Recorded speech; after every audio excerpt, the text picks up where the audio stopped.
Pembahasan selanjutnya yaitu terkait struktur dan fungsi daun.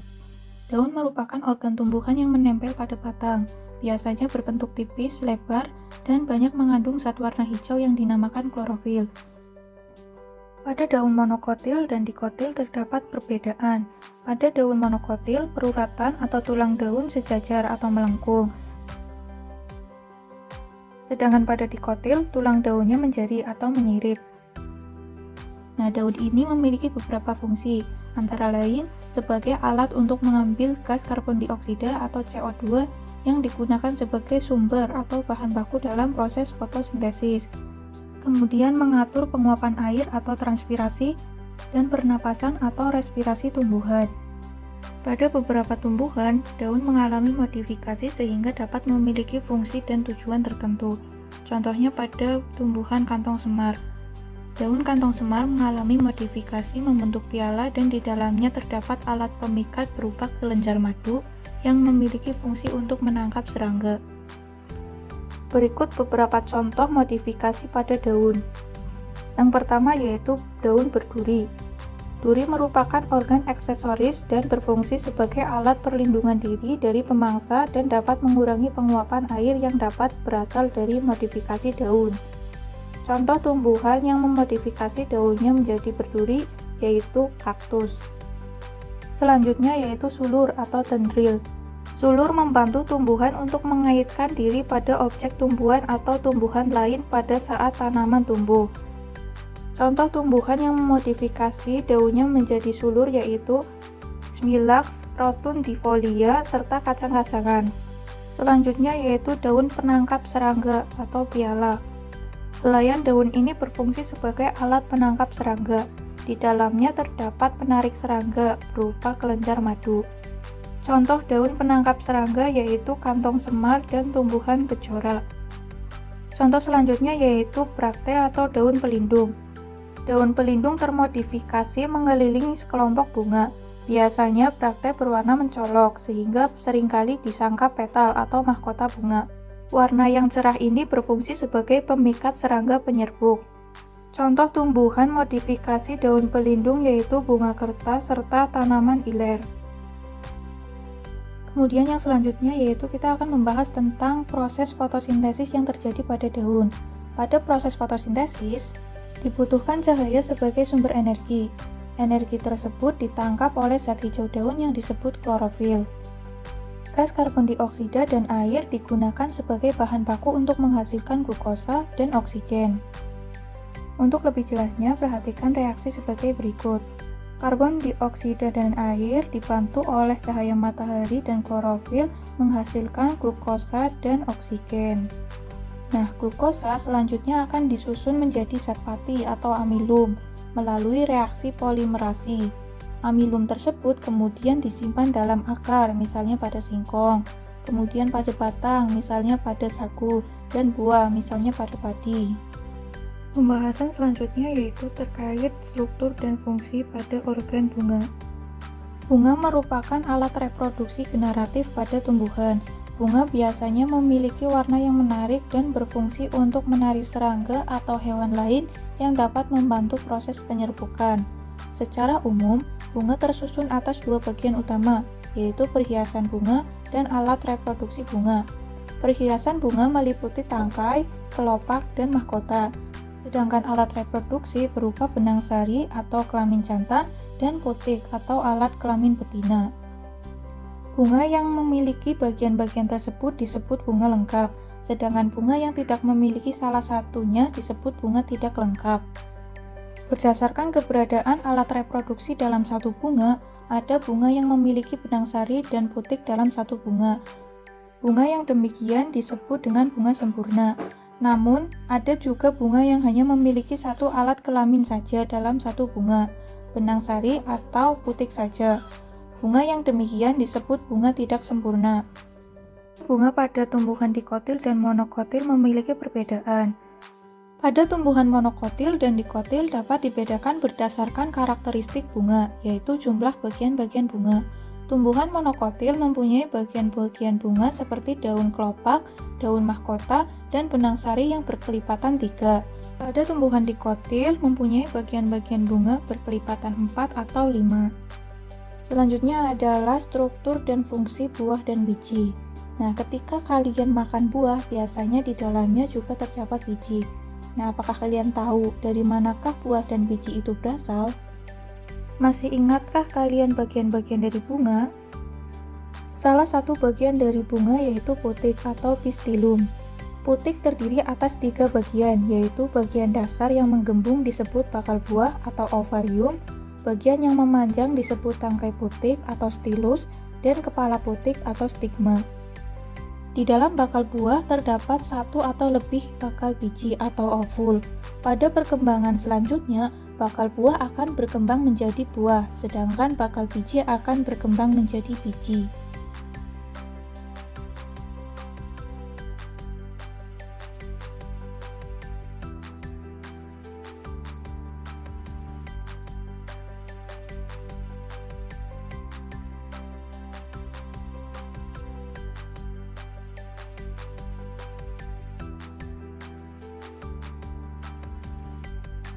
Topik bahasan kita selanjutnya yaitu struktur dan fungsi jaringan tumbuhan. Pada bagian sebelumnya, kalian telah belajar tentang organ tumbuhan, bukan? Organ tumbuhan itu tersusun atas berbagai jenis jaringan. Nah, masih ingatkah kalian apa itu jaringan? Jaringan adalah sekumpulan sel yang memiliki struktur yang sama yang membentuk suatu kesatuan untuk memberikan fungsi tertentu. Sel-sel pada tumbuhan yang memiliki struktur yang sama akan terintegrasi menjadi suatu jaringan dan memberikan fungsi tertentu pada tubuh tumbuhan. Berdasarkan aktivitas pembelahan sel penyusun jaringan, selama masa pertumbuhan dan perkembangan, jaringan tumbuhan dapat dikelompokkan menjadi jaringan meristem atau jaringan embrional dan jaringan permanen atau jaringan dewasa. Yang pertama kita akan membahas tentang jaringan meristem. Jaringan meristem atau disebut juga jaringan embrional adalah jaringan yang sel-selnya aktif membelah diri secara mitosis. Hal ini menyebabkan sel-sel tumbuhan semakin bertambah dan menyebabkan tumbuhan mengalami pertambahan tinggi dan volume. Berdasarkan asal terbentuknya, jaringan meristem dapat dikelompokkan menjadi 2 macam, yaitu meristem primer dan meristem sekunder. Yang pertama adalah meristem primer. Meristem primer adalah jaringan meristem pada tumbuhan yang sel-selnya aktif membelah. Meristem primer pada umumnya terdapat pada ujung batang dan ujung akar. Oleh karena itu, meristem primer menyebabkan pertumbuhan primer pada tumbuhan, atau pertumbuhan vertikal atau perpanjangan akar dan batang. Coba perhatikan gambar tersebut. Gambar tersebut merupakan jaringan meristem di ujung batang. Kemudian yang kedua adalah meristem sekunder. Meristem sekunder berasal dari sel dewasa yang berubah sifat menjadi meristematik kembali atau aktif membelah kembali. Contohnya adalah kambium pembuluh atau kambium vaskuler dan kambium gabus atau velogen. Kambium vaskuler merupakan lapisan sel-sel yang aktif membelah yang terletak di antara pembuluh angkut, xilem dan floem. Kambium vaskuler ini banyak terdapat pada batang dan akar tumbuhan dikotil, sedangkan tumbuhan monokotil pada umumnya tidak memiliki kambium vaskuler. Coba perhatikan gambar berikut. Gambar tersebut merupakan jaringan meristem sekunder pada batang dikotil. Nah, aktivitas kambium ini menyebabkan tumbuhan mengalami pertumbuhan sekunder sehingga batang menjadi besar. Aktivitas pembelahan kambium vaskuler ke arah dalam akan membentuk xilem sekunder, sedangkan pembelahan ke arah luar akan membentuk floem sekunder. Kemudian jaringan kedua yaitu jaringan dewasa atau jaringan permanen. Jaringan dewasa atau disebut juga jaringan permanen merupakan jaringan yang bersifat non-meristematik atau tidak aktif membelah. Jaringan ini berasal dari pembelahan sel-sel meristem primer dan sel-sel meristem sekunder yang telah mengalami diferensiasi atau mengalami perubahan bentuk sehingga memiliki fungsi tertentu. Berdasarkan fungsinya, jaringan dewasa dibedakan menjadi 4, yaitu jaringan pelindung, jaringan dasar, jaringan penyokong, dan jaringan pengangkut. Yang pertama yaitu jaringan pelindung. Jaringan pelindung terdapat di seluruh permukaan luar tumbuhan. Tumbuhan membutuhkan jaringan pelindung untuk melindungi bagian dalam tumbuhan dari berbagai pengaruh luar yang merugikan. Misalnya, hilangnya air akibat suhu yang meningkat dan melindungi dari kerusakan mekanik. Contoh dari jaringan pelindung yaitu jaringan epidermis. Sel-sel epidermis dapat berkembang atau mengalami modifikasi menjadi alat pelindung tambahan, misalnya stomata atau mulut daun, sisik, trikoma atau rambut-rambut, dan duri atau spina. Kalian bisa perhatikan gambar tersebut. Gambar A adalah gambar jaringan epidermis dan stomata pada tumbuhan rhodiocolor. Sedangkan gambar B merupakan gambar sisik dari durian yang merupakan modifikasi dari epidermis durian.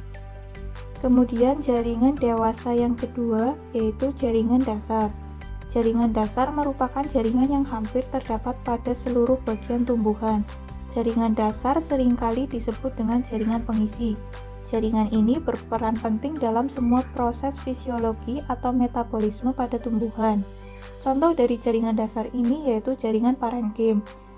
Jaringan parenkim dapat berdiferensiasi menjadi banyak jenis jaringan parenkim lain. Misalnya pada buah dan umbi, parenkim berdiferensiasi menjadi parenkim cadangan makanan yang berfungsi untuk menyimpan cadangan makanan bagi tumbuhan. Pada daun, jaringan parenkim berdiferensiasi menjadi jaringan palisade dan jaringan bunga karang yang berfungsi untuk proses fotosintesis. Jaringan dewasa yang ketiga yaitu jaringan penyokong atau jaringan penguat. Jaringan penyokong merupakan jaringan yang berperan untuk menunjang bentuk tubuh tumbuhan. Berdasarkan bentuk dan sifatnya, jaringan penyokong dapat dibedakan menjadi dua macam, yaitu jaringan kolenkim dan jaringan sklerenkim.